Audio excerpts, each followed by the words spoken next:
Bernie Sanders has surged in the polls, sending the Democratic establishment into panic mode. So they're taking desperate measures to sabotage him, like resurrecting the Bernie Bro smear. Bernie Bros were mean to me online. One disagreed with me on Twitter over policy, and it triggered me for the rest of the day because I lost the argument. Also, the Bernie Bro was a woman of color, but I see them all as white to keep up the Bernie Bro illusion.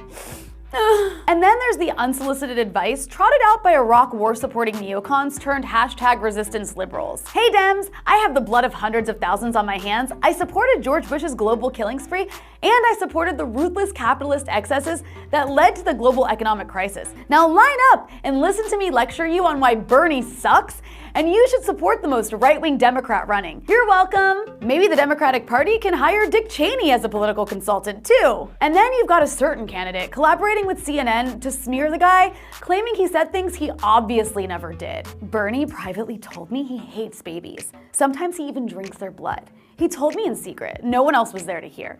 But I swear it happened. And there's that attack ad by the Democratic Majority for Israel, where a bunch of people tell you Sanders is bad, weirdly without mentioning the issue they're organized around. I doubt if Bernie Sanders can beat Trump. So convincing. I do have some concerns about Bernie Sanders' health, considering the fact that he did have a heart attack. Yeah, and Joe Biden had brain aneurysms and brain surgery. What's your point? Wait, you're getting nervous, man. DMFI is spending nearly $700,000 to attack Sanders. So get ready for them to start smearing the Jewish candidate as an anti-Semite for insufficient support for Israeli apartheid. I think he tolerates anti-Semitism among the hard left in the Democratic Party. And remember how liberals lost their shit because this guy endorsed Bernie? I think I'll probably vote for Bernie. How dare Bernie accept the endorsement of the most popular podcaster in the world?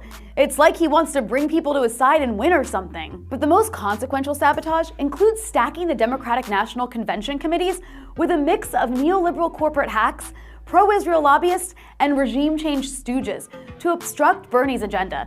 It's as if they're planning a preemptive coup. As journalist Kevin Gosztola explained at The Gray Zone, the overwhelming majority of DNC appointments are ideologically hostile to Sanders. It's all thanks to loyal corporate hack Tom Perez, who defeated Bernie Sanders' ally Keith Ellison in the race for DNC chair at the behest of the Clinton wing of the party in 2017. Perez's picks for the DNC committees will determine what the party focuses on, which policy positions they take, and depending on if they get their way with superdelegates, they could prevent Bernie Sanders from winning the nomination regardless of his delegate gains. The appointments include a who's who of Obama and Clinton people opposed to Sanders' agenda. People like Jake Sullivan, who sits on the advisory council of the Alliance for Securing Democracy, a project of the State Department and NATO-funded German Marshall Fund that polices the internet to frame anything that challenges the status quo as Russian disinformation. Sullivan was a senior policy advisor for Hillary Clinton's presidential campaign.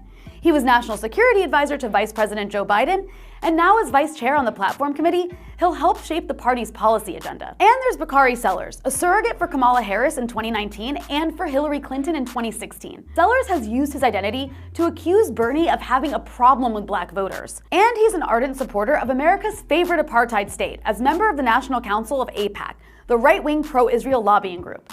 In 2016, he played a crucial role preventing the DNC platform from calling for an end to Israel's occupation and settlements. And then there's former Congressman Barney Frank, who Perez nominated as co-chair of the Rules Committee. In 2015, Frank wrote an op-ed called Why Progressives Shouldn't Support Sanders. He also opposes the Green New Deal and sits on the board of directors of Signature Bank, which has been a go-to lender for Donald Trump and Jared Kushner's families. It's almost as if Democratic and Republican elites are on the same side. And there's Platform Committee Vice Chair Danielle Gray, a former Obama official who's currently the senior vice president of the private health insurer Blue Cross Blue Shield in North Carolina. That's gonna come in handy for the corporate Dems when it comes time to sabotage universal healthcare. Then there's John Podesta, whose leaked emails in 2016 revealed efforts by the Clinton campaign and the DNC to stack the primary against Bernie Sanders. And there's a host of regime changers, like James Boland, who sits on the board of directors of the National Endowment for Democracy, the US regime change outfit founded by Ronald Reagan to help overthrow governments the US doesn't like, under the guise of promoting democracy. He's joined by two colleagues, Elizabeth Bagley and Michael Steed, from the National Democratic Institute, the sister organization of the NED.